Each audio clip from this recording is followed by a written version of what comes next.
Hello, welcome back to the Retired Farm Boy channel. My name is Jeff. Things to know and understand before retiring. This is the topic of today's video. This is part two. In part one, I covered the financial considerations of things to know and understand going into retirement. The financial side, if you think about it, is a little easier somewhat to figure out. You can calculate by running numbers, and there's all kinds of calculations out there on when you need to start Social Security. You can sort of figure out what your withdrawal percentage is going to be from your retirement accounts when you do begin taking those. Your budget, you may not know exactly on this, but you can get real close to what your budget is going to be because you've already figured out what your budget was before retirement. So you can get pretty close on that. You know, whether you're going to downsize, whether you're going to move to another state, all those things take a lot of time to prepare. So you've already got all that stuff ready going into retirement, and you can figure them out, like I said, because some of it is math and calculating and research, and you can sort of figure this out. Today's video, part two, is the social and mental aspect of retiring, before retiring. And I've got 5 things here that I've lined up in the order that I feel like it hit me of being able to accomplish these things. So I'm going to run down through these 5 and talk about the social mental side of things. Number 1, expect to take a little time to settle in. You know, you're going to be going from, you know, working every day to having nothing to do. That's, you know, maybe for a while. And it's hard to get used to that. It really is. A lot harder than you think. The interactions that you lose, you know, you're not going to stay in touch with most of the people that you worked with and had interactions before. You're going to be building new interactions. To some extent, going into retirement is like taking a new job.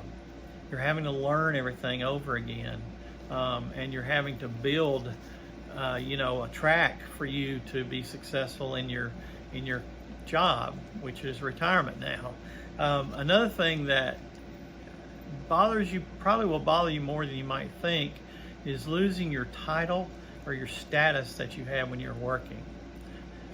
So for example, I was an IT director for IT teams for many years, and you know, I went from an IT director, which had a little bit of status to it, right? To being just simply retired. And you know, that may not sound like a big deal, and you're thrilled to death to have that title, retired, for a while. But you know, after a while you start thinking, well, you know, I run across people that's retired every day, and you know, they don't understand what I did and how important my job was, or you know, all the accomplishments that I made. All that sort of goes by the wayside a little bit, and you have to get over that because it is something that takes a little more time than you might think to get over that. Number 2, plan to exercise your mind and body. Now, I've covered this a little bit in some of my prior videos. It's so important to take care of your body. Your health is your number 1 asset in retirement. It's not money. You'll figure that out after a while. Money's not the biggest thing going in retirement. It's your health. Being able to do the things that you want to do because you're healthy enough to do them. So make sure you keep your body in shape. Go to the gym, join gym, walk around the block, whatever that may be for you. Exercise your mind. So this is maybe as important as your body. Keep your mind going. Keep your mind thinking. Keep your mind active. I love to read, and for many years I got away from reading a lot because I was working and so, you know, involved in my job. But now I'm able to begin reading again and reading a good novel, and I really enjoy doing that. Figure out what works for you to keep your mind healthy and keep you happy and going forward. Number 3, one of the great benefits of retirement is your stress goes from 100 to 0, and that is a wonderful thing. You know, one day you're working, next day you're doing nothing.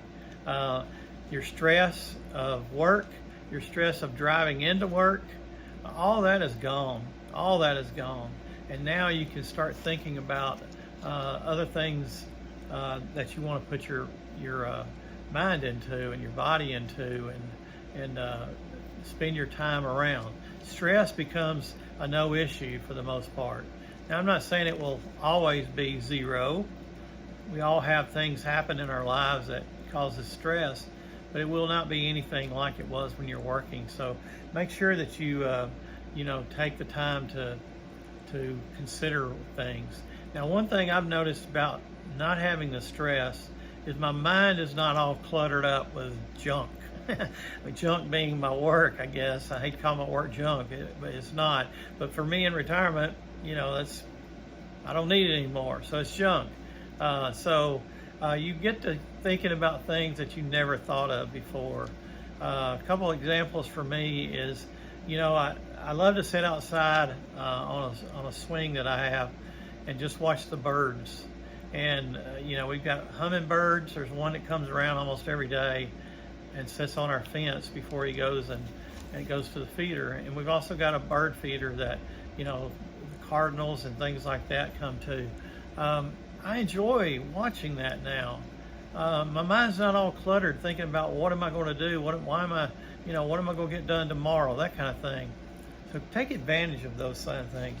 Another thing you can do is help others.